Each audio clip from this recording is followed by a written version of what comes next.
¿Qué tal? ¿Cómo están? Bienvenidos a una nueva clase en la que estamos iniciando pues la unidad número 2 de nuestra asignatura de Ley Procesal de Familia. Antes de iniciar nuestra clase, me gustaría pues disculparme con ustedes, pero lastimosamente hay cosas pues que no se pueden prever, como es la salud de uno.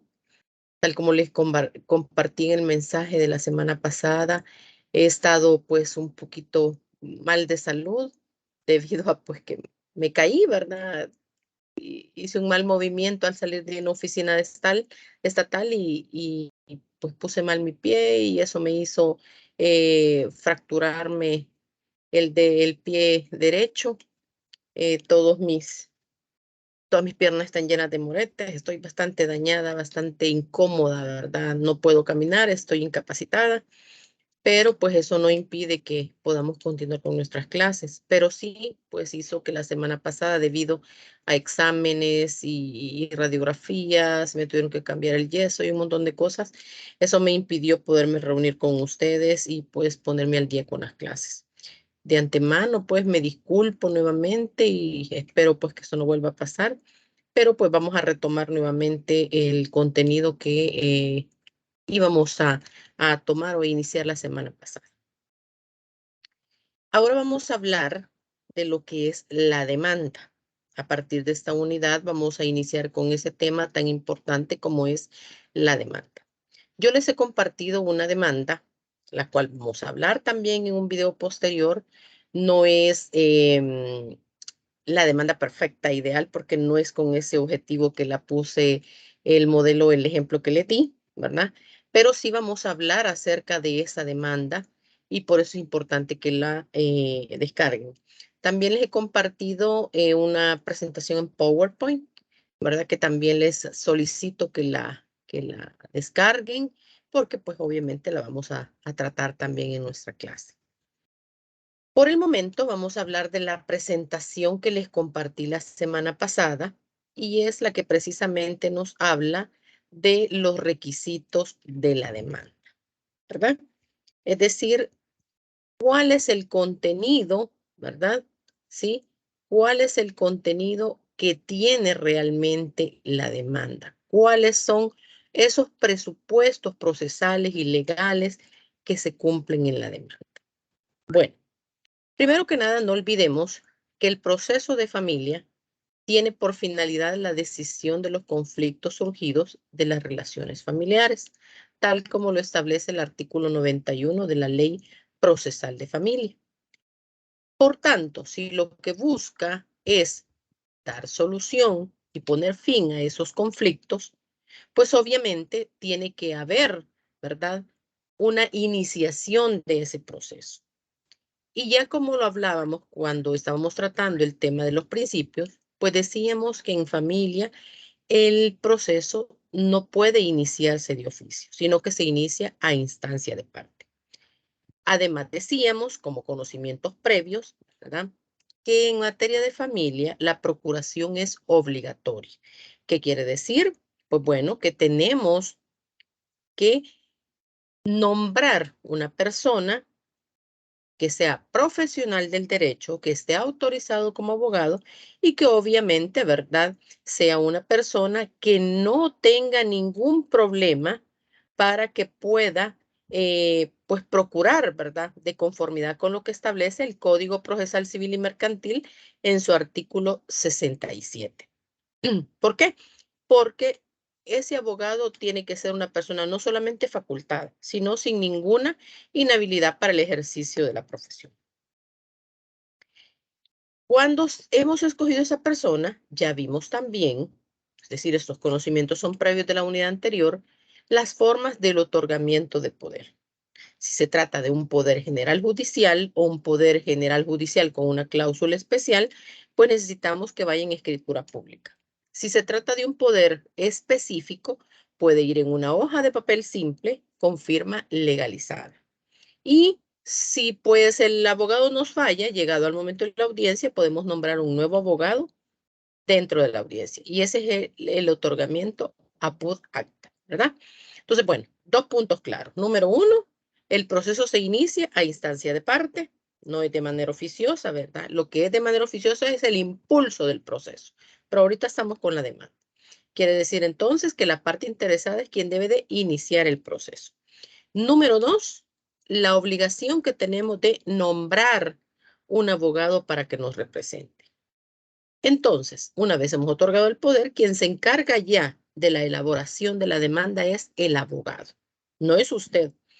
Por supuesto que para que el abogado pueda elaborar, para que pueda redactar esa demanda, usted debió haberle suministrado la información necesaria y oportuna de lo que él va a plasmar dentro de esa demanda, partiendo de las pretensiones que se tengan en ese proceso.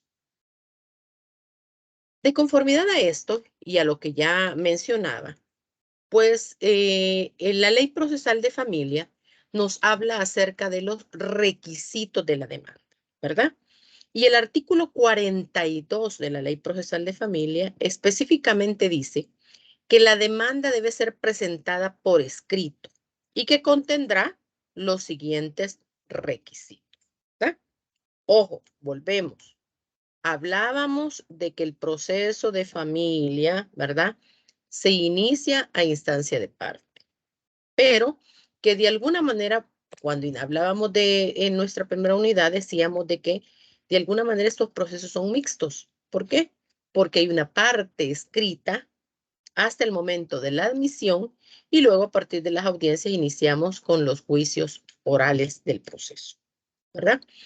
Bien, el artículo 42 entonces dice que la demanda va a ser por escrito. No se puede presentar de otra manera, por escrito. Y que debe de contener ciertos requisitos. ¿Cuáles son esos requisitos? Bueno, el primero, de conformidad al literal A de ese artículo 42, dice que se debe designar al juez a quien se dirige. Bien, este literal nos dice que en los lugares en donde no hubiere oficina receptora de demandas, ¿verdad? ¿Cómo así? Bueno, si por ejemplo yo lo voy a presentar al juzgado de familia de Soyapango, perdón, de San Marcos, en San Marcos no hay oficina receptora de demandas, ¿verdad? Porque es un tribunal pequeño.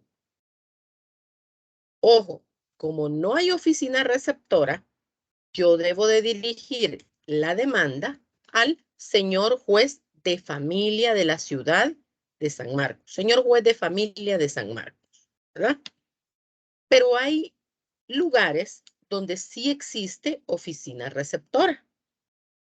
Cuando hay oficina receptora, yo obviamente no voy a saber qué juez es el que va a conocer. ¿Por qué? Porque estamos hablando de tribunales pluripersonales. En ese caso, voy a dirigir, ¿verdad? Voy a dirigir la demanda de manera general, ¿sí? Porque la voy a presentar a la oficina receptora.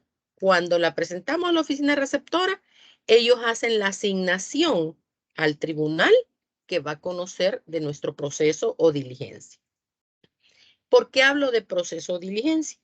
Porque no olvidemos que tal como les mencioné en la unidad anterior, tanto la demanda, si se trata de un proceso, como la solicitud, si se trata de una diligencia, deben de cumplir con los requisitos del artículo 42.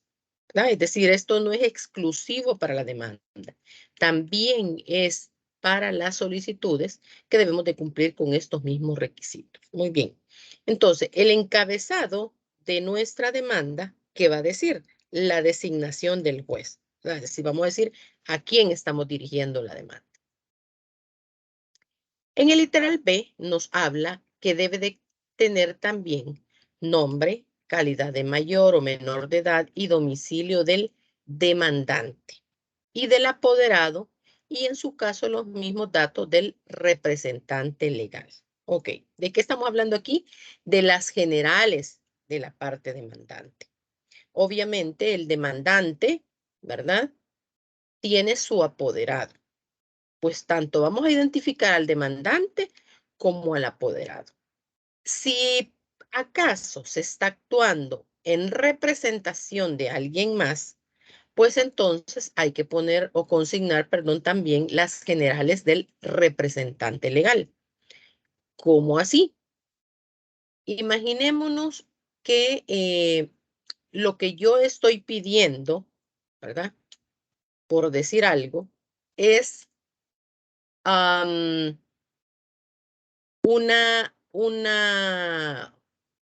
proceso, ¿verdad? En el que la persona no se encuentre en el país.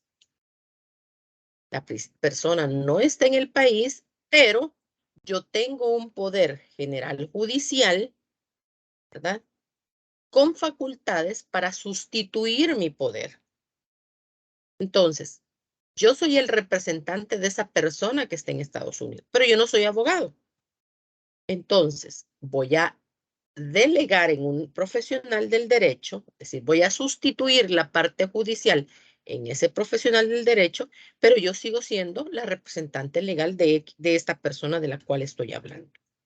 Entonces, la persona no va a actuar por sí misma, sino a través de su representante legal y pues esta a través del apoderado nombrado. Además, así como hemos hablado del demandante, vamos a consignar también los datos del demandado, es decir, nombre, calidad de mayor o menor de edad, domicilio del demandado, en su caso los mismos datos del representante legal o del apoderado. Y si se ignora el paradero del demandado, pues entonces yo debo de plasmar o manifestar esa circunstancia, ¿verdad? Y solicitar su emplazamiento por medio de edictos. ¿Ok? Ojo, ¿por qué necesitamos la dirección del demandado? Bueno, la necesitamos precisamente para que la persona pueda ser emplazada. Pero, ¿qué sucede, verdad? Si nosotros sabemos que esa persona no se encuentra en el país o no sabemos en dónde se encuentra realmente. Pues eso debemos de consignarlo en la demanda y decir, ¿verdad? Que hasta el año 2019 yo sabía que el demandado, señor fulano de tal, residía en casa de sus padres, ubicada en tal y tal lugar, pero que a la fecha ignoro su paradero. O que desde el momento, si se tratara de un divorcio, por ejemplo, que desde el momento de la separación, que fue el 20 de diciembre del año 2021, pues usted rompió y perdió comunicación con el demandado y que ignora su paradero, ¿verdad? Entonces, si yo no sé el domicilio, tengo que decirlo, tengo que establecer esa circunstancia dentro de la demanda. D, narración precisa de los hechos. Es decir, esto es lo que sirve de fundamento a las pretensiones.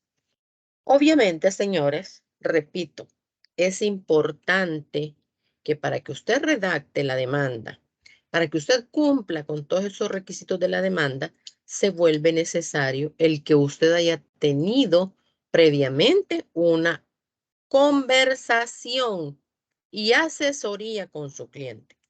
Primero, para que usted esté claro qué es lo que su cliente pretende en la demanda, cuál es la pretensión de su representado.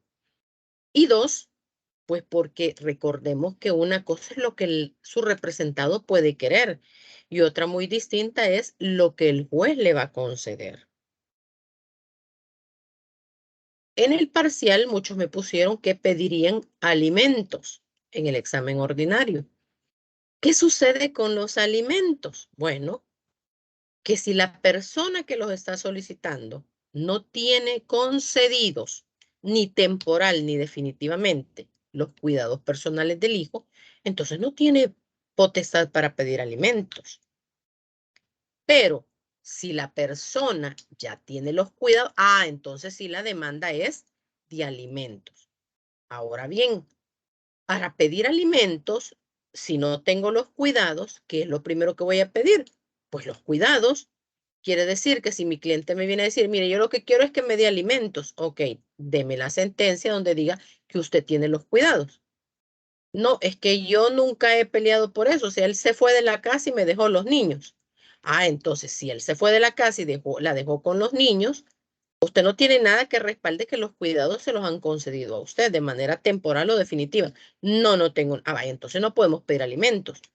Usted le va a aconsejar primero pedir los cuidados y luego pedir los alimentos.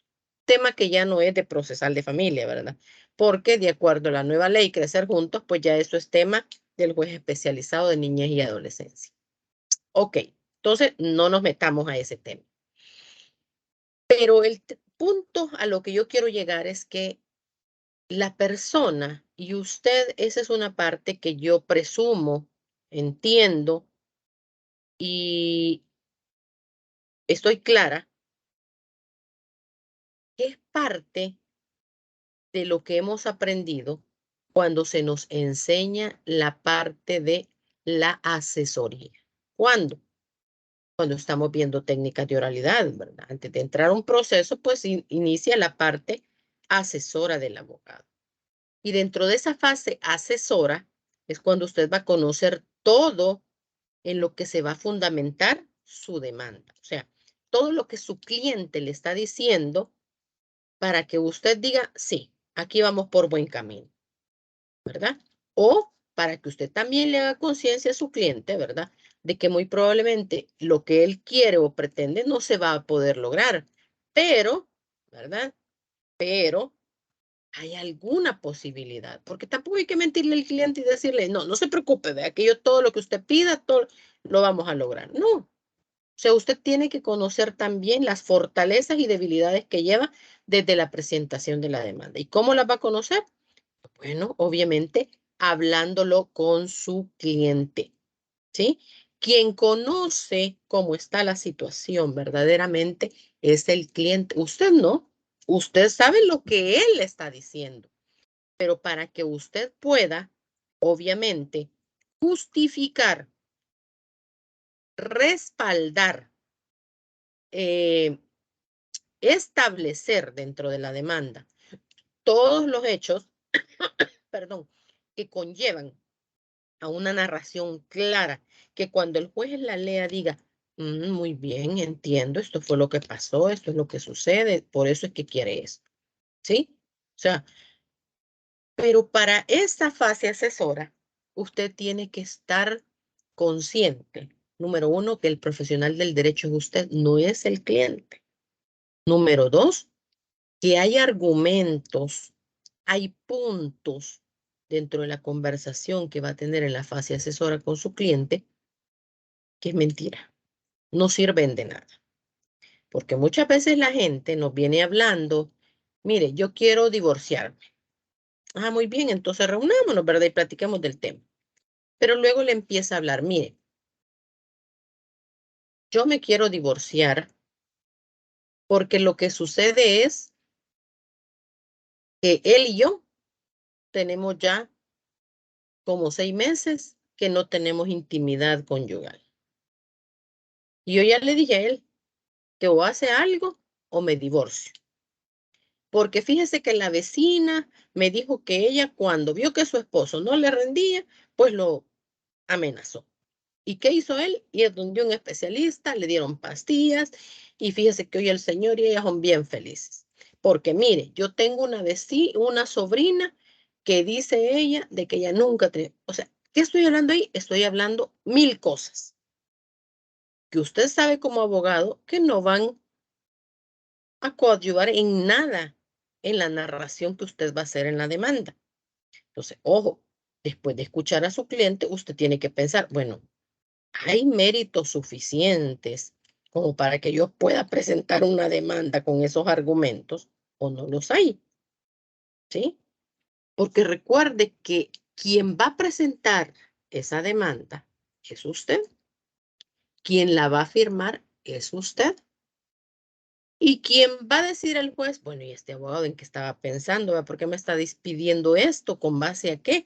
Este fundamento que él menciona no existe ese asidero, no está respaldado legalmente. Entonces, señores, cuando estamos en esa fase asesora con el cliente, hay que tener mucho cuidado. Hay que escuchar al cliente. Sí, hay que escucharlo. Pero usted tiene que aprender a separar la información que va a ser para usted importante y desechar lo que solo es accesorio en la conversación. Es decir, aquello que no le sirve de nada. Aquello que solo fueron adornos, conversación de más y extra, que al final no viene a unar en nada en lo que usted deseaba saber para iniciar esa demanda. ¿Sí? Entonces, ojo, vuelvo y repito, esa fase asesora es importante porque usted de lo que platique con su cliente es que va a poder elaborar una narración precisa. Literal D. Literal E, perdón. La pretensión expresada con precisión y claridad. Y cuando se acumulen varias pretensiones, estas se formularán con la debida separación. Ok, ya hicimos la narración, es decir, ya dijimos, mire, cuándo se casaron, ante quién se casaron, bajo qué régimen se casaron, ¿verdad? Pero que desde tal fecha están separados o que debido al incumplimiento en los deberes conyugales de los que establece el Código de Familia a partir del artículo 38, pues el señor fulano de tal está haciendo esto o la señora está haciendo esto. Partiendo de eso, entramos al literal E. ¿Qué es lo que yo le pido al juez? ¿Cuál es mi pretensión? Y si hay más de una, es decir, si hay accesorias, también decirle al juez qué pretendo yo como pretensiones accesorias. Literal F.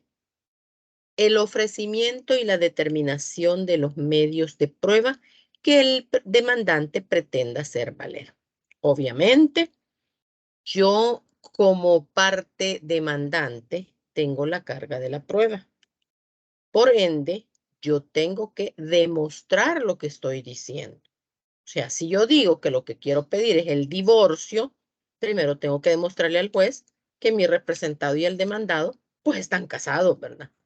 Si lo que yo le digo como pretensión accesoria es que lo que quiero es que de los 5 hijos que tuvieron, 2 son menores, ¿verdad? Y de esos 5 hijos y los 2 menores, quiero que me queden a mí los hijos y que por tanto él colabore con una cuota alimenticia tanto, tengo que demostrarle al juez la existencia de esos hijos. ¿Cómo? Mediante lo que establece el Código de Familia, ¿verdad? ¿Sí? Con la prueba preferente. ¿Cómo demuestro el vínculo matrimonial para pedir el divorcio? Mediante la partida de matrimonio. ¿Cómo demuestro la afiliación? Mediante la partida de nacimiento de los hijos donde aparezca, ¿verdad? La afiliación establecida conforme al demandante y al demandado como padres. O sea, el Código de Familia nos habla de cuáles son las pruebas preferentes que yo debo de ofrecer en determinados casos. ¿Sí? Si quiero establecer la calidad de hijo, partida de nacimiento. La calidad de padre, partida de nacimiento. La calidad de viudo, la partida de función de quién fue mi esposo. La calidad de casado, pues con la partida de matrimonio.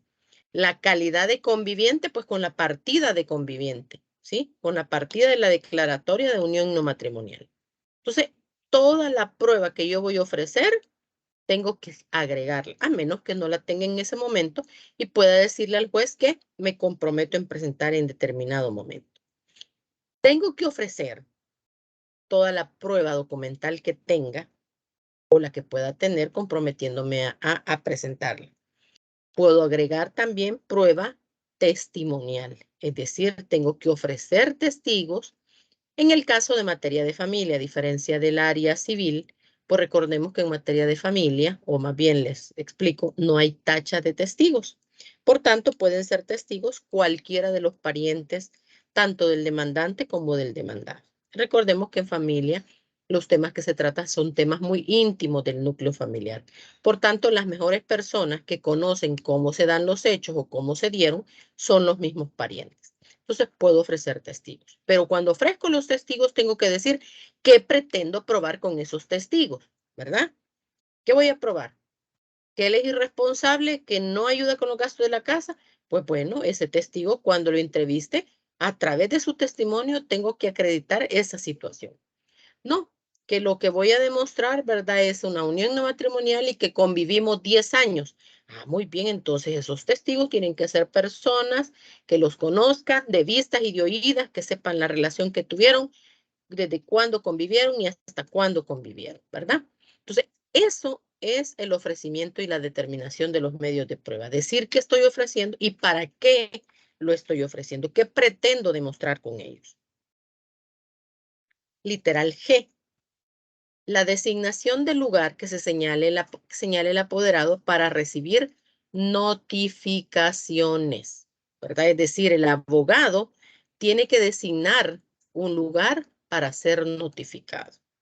Su dirección de oficina, su telefax, si está inscrito, ¿verdad? En el sistema de notificación del sistema judicial, pues brindar su número de notificación, que es el DUI, ¿verdad? Para que le llegue el correo electrónico de las notificaciones, ¿verdad? Y obviamente, aquí volver a hacer hincapié, que así como él ofrece lugar para recibir notificaciones, vuelve a acreditar o a expresar que la persona demandada puede ser emplazada y dice a dónde. Y si no lo sabe, pues recuerde que también va a decir que solicita, ¿verdad?, que sea emplazada por edicto por desconocer su domicilio. El literal H, ¿verdad? Las medidas, la solicitud de medidas cautelares. Estas cuando fueren procedentes. Muy bien. ¿De qué estamos hablando cuando hablamos de esas medidas cautelares? Bueno, recordemos que las medidas cautelares se piden desde la demanda. Puedo pedir la anotación preventiva de la demanda como medida cautelar. ¿Qué implica esto? Que debo de decir allí en la demanda, ¿verdad? Vengo a pedirle, señor juez, la anotación preventiva de la demanda en razón que, aparte del divorcio, como una pretensión accesoria, estoy pidiendo alimentos y el señor, pues, tiene tantos bienes, estoy ofreciendo la certificación extractada de los bienes que posee, su ubicación, y pues mi mayor temor es que él no quiere cumplir y por tanto corre el riesgo de que haga traspaso de bienes y luego no haya cómo cobrar esos alimentos. Por tanto, pido se anoten preventivamente los inmuebles que son de este señor. ¿Sí? ¿Qué otra cosa puedo pedir? Bueno, si se trata de un caso de intolerabilidad de la vida en común por violencia, pues bueno, medidas de protección, ¿verdad? Sí, porque bueno, ha habido violencia y pues pido que el que salga el de la casa, el que no se acerque a la persona, etc. Todo eso yo lo voy a pedir si es procedente dentro del proceso. O sea, si no tiene nada que ver, pues no vea, no voy a ir a pedir algo que no se relaciona. Literal, y los demás requisitos y datos que por la naturaleza de la pretensión exija la ley o sea indispensable expresar. O sea, aquí estamos hablando de aquellos casos en los que muy probablemente dentro de todos los literales que hemos mencionado no haya o no se haga alusión a estos. Pero si nos ponemos a ver de qué tipo de caso o la naturaleza de ese caso, de esa pretensión, pues haya situaciones que se vuelva necesario pedir. Aquí podríamos mencionar un caso que si bien es cierto, ya no es tema de procesal de familia, ¿verdad? Pero lo tendríamos que empezar a considerar ya ante el juez especializado en niñez y adolescencia, es que si estamos pidiendo una declaratoria judicial de paternidad allá, ¿verdad? En la ley Crecer Juntos, pues debemos de considerar lo que sí aprendimos en familia siempre. ¿Cómo es? Bueno, pedir la prueba científica de ADN, ¿verdad? Esa es una pretensión. ¿Cuál es? El reconocimiento judicial. ¿Pero qué le voy a pedir al juez? Mire, señor juez, por favor que se haga la prueba científica, ¿verdad?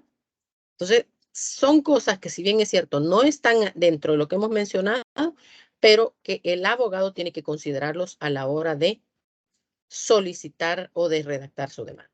Y finalmente, el literal J dice que debo de establecer el lugar, fecha y firma del peticionario. Obviamente, ¿quién va a firmar? El abogado, ¿verdad? Cuando el abogado firma, va a consignar o a plasmar, ¿verdad? Junto a su firma, su sello de abogado. Si el abogado firma, fíjense bien, pero no lo presenta él mismo, pues aquí estamos ante otra situación. ¿De qué estamos hablando? Bueno, vamos a dejar de compartir esta presentación y nos vamos a ir a la que también está dentro de el aula ya de clase.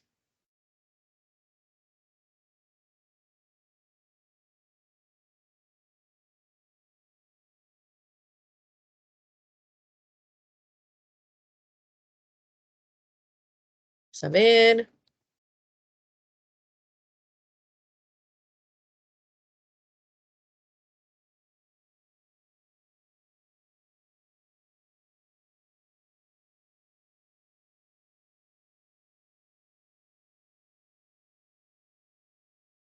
Ok, aquí la tenemos ya. Vamos a ver. Les he compartido esta presentación. Es corta, pero es importante que lo manejemos esto. Yo sé que no es tema de procesal de familia, es tema de derecho notarial, pero que se vuelve muy importante. De alguna manera ya lo tocamos allá en el poder, pero considero oportuno que para aquellos que les haya quedado pues alguna duda, dejar estas laminitas aquí, ¿verdad? Para su disposición y que lo tengan en consideración a la hora que están estudiando el tema.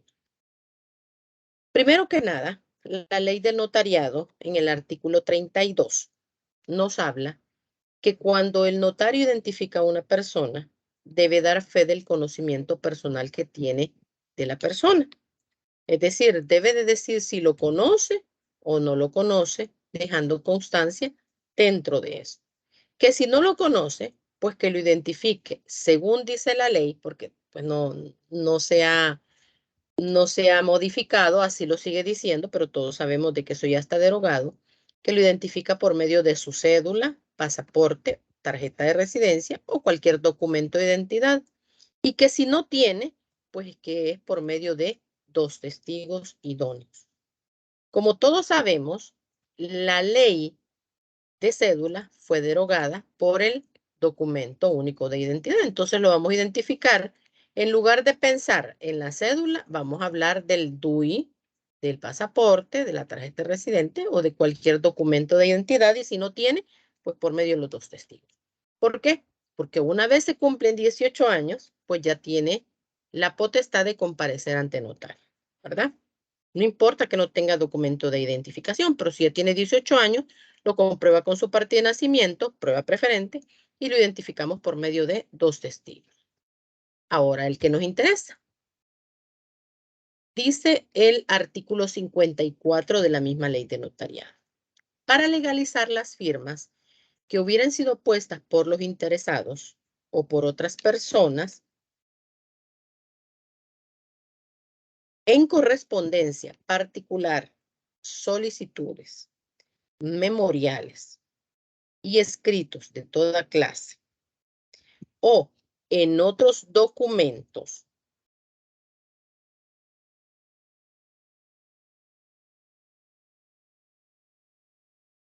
Perdón, creo que estoy compartiendo la que no es. Bueno, sí, estamos bien. O en otros documentos no comprendidos en los artículos que anteceden, no será necesario levantar actas, bastando que el notario ponga a continuación de la firma que autentica una razón en la que dé fe del conocimiento o identidad del otorgante conforme a lo dispuesto en el numeral 5 del artículo 32 que acabamos de leer, y de la autenticidad de la firma o de que ha sido puesta a ruego del interesado, razón que indicará el lugar y fecha que se extiende y que será firmada y sellada por el notario. Cuando el escrito o atestado sea del propio notario, bastará el sello junto a su firma para que se tenga como auténtico. En todo caso, eso está derogado también, ¿verdad? Todos los escritos y atestados legalizados de conformidad con este inciso serán admitidos en las oficinas públicas y tribunales sin necesidad de presentación personal del interesado. ¿De qué estamos hablando aquí, señores? Pues bueno, que si el abogado, fíjense bien, ¿verdad? Es la licenciada Ana Morena Balcáceres, pues bueno, lo último que va a llevar la demanda es la firma y el sello de la licenciada Ana Morena Balcáceres Ramírez. Pero ojo, ¿qué pasa si la licenciada Ana Morena Balcáceres Ramírez no presenta la demanda, sino que manda a su secretaria. Bueno, como la licenciada Ana Morena Balcáceres no es notario y no lo ha presentado directamente ella la demanda, tiene que legalizarse su firma para que sea la secretaria quien vaya a presentar la demanda. Lo mismo sucede con el poder. El poder lo firma el demandante, ¿verdad? Su representado, pero él no es quien va a ir a presentar el poder porque el poder tiene que ir anexo a la demanda. Entonces, ¿quién presenta eso? El abogado. Pero, como no lo presenta la persona, hay que legalizar la firma en el poder. Y ojo, si el abogado tampoco va a presentarlo, pues obviamente hay que hacer esto que manda el artículo 54 de la ley de notariado, es decir, legalizar la firma del abogado. Ahora bien, si el abogado es además de abogado notario, ahí olvidémonos de legalizar la firma. Estamos diciendo que junto a su firma y su sello de abogado, solo va a consignar su sello de notario. No necesita legalizar. Para mi caso particular, yo soy abogado y notario. A veces no voy yo a presentar las demandas. Mando a mi esposo, mando a mi hijo, mando a algún colega, a la secretaria. ¿Qué sucede? ¿Necesito que me legalicen la firma? No, porque de acuerdo a lo que dice este artículo 54, ¿verdad? ¿Qué dice? Cuando el escrito o atestado sea del propio notario, va a estar el sello junto a su firma para que se tenga como auténtico. Entonces, cuando yo no mando a presentar algo, firmo, pongo mi sello de notario y eso basta para no legalizarlo. Pero si usted solo es abogado, no es notario, allí cambia. ¿Qué hay que hacer? Hay que, además de firmar y sellar como abogado, legalizarle su firma porque no ha sido usted quien fue a presentar esa demanda. Obviamente, de la demanda, ¿verdad? La demanda, perdón, yo la voy a acompañar siempre tanto de los documentos que he mencionado que estoy ofreciendo, como son cuáles, pues bueno, ofrecí o dije que eran casados, pues la partida de matrimonio, ¿verdad? Dije que tienen hijos, pues la partida de nacimiento de esos hijos. Entonces, yo voy a agregarle toda esa prueba de la cual estoy hablando a la demanda. Además, le voy a agregar el poder, ¿verdad? ¿Cuál poder? Con el que yo estoy legitimando mi calidad de apoderado. ¿Por qué? Porque todo eso es parte de un conjunto, ¿verdad? La demanda, el poder y todos los documentos que te he ofrecido como prueba dentro del proceso. Y además, a ese original le voy a agregar tantas copias como demandados haya.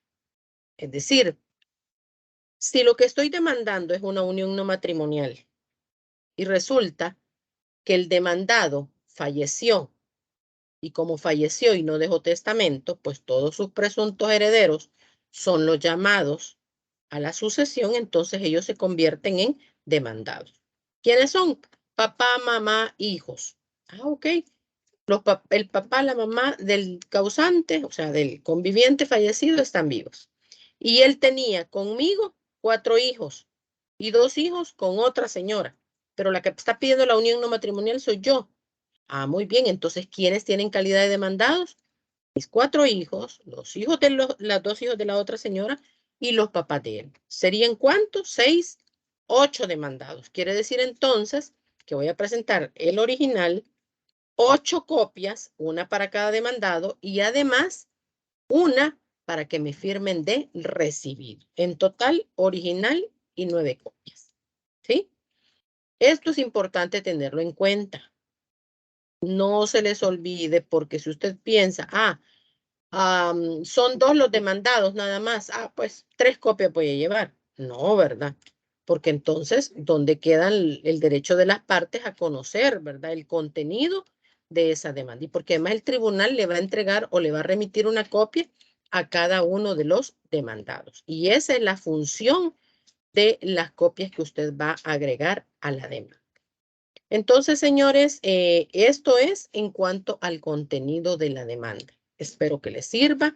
Cualquier duda, pues también ahí está la mensajería para que me lo hagan saber y poderlo comentar en un próximo video. Estamos pendientes de discutir o de hablar más bien del ejemplo que les he programado o que les he subido ahí en la plataforma para que lo veamos y lo discutamos. Gracias por su atención y por favor, cualquier duda, pues sigo siempre a sus órdenes.